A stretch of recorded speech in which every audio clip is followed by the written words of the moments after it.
northern Florida. Wilston is a small, close-knit community where neighbors leave their doors unlocked, and you really are your brother's keeper. So when Norman Lewis doesn't show up for a family dinner, everyone in town knows about it. At first, Norman's brother Joe isn't too worried.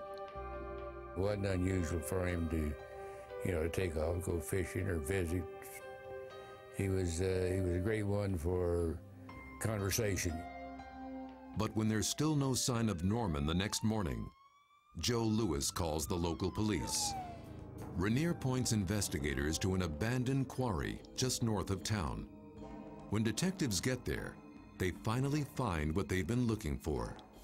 Everything is as Renier described it in her vision: railroad tracks, bricks. But an old abandoned truck scale finally convinces them they're in the right place. There was a way station at this quarry, and if you look at it from certain angles, it looks just like a bridge. Suddenly, everything falls into place.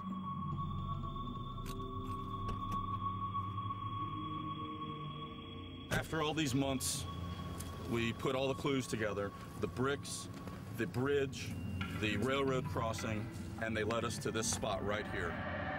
Could Norman Lewis be in the water? There's only one way to find out.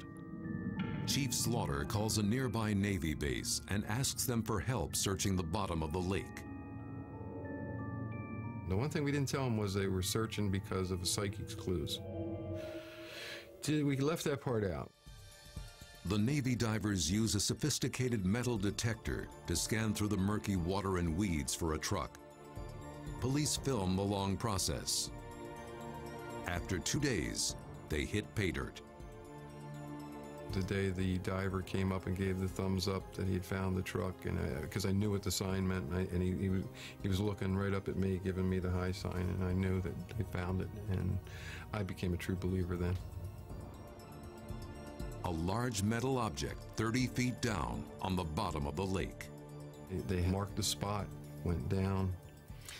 They had to fight their way through all this aquatic growth, and there in the middle of the aquatic growth was Norman Lewis's truck, and Norman Lewis sitting at the bottom of the quarry.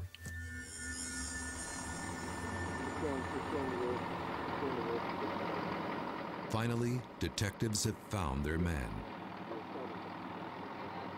After examining the truck and Norman Lewis's remains, forensic experts conclude that in a freak accident, Lewis lost control of his vehicle, went off the road, and drove into the quarry lake. Had it not been for Noreen Renier, he may have stayed in this watery grave forever.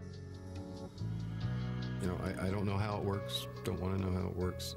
It seemed that the stuff she gave us was all stuff that he probably would have seen on his way to that pit and as he went over the embankment.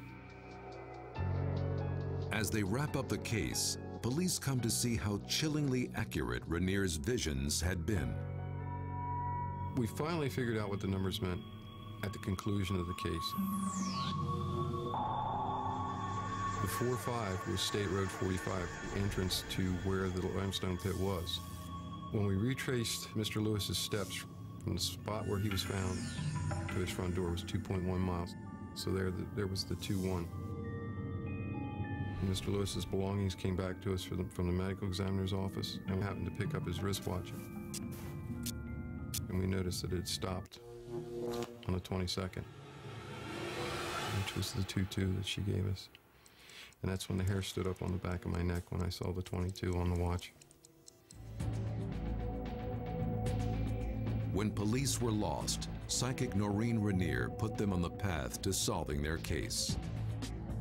I have no idea how this works. All I know is it works, and I can use it, and that's all that matters. She gave us everything we needed to find Mr. Lewis, and I am convinced if we did not use the psychic in this case, we never would have found Mr. Lewis. He'd have still been at the bottom of the quarry.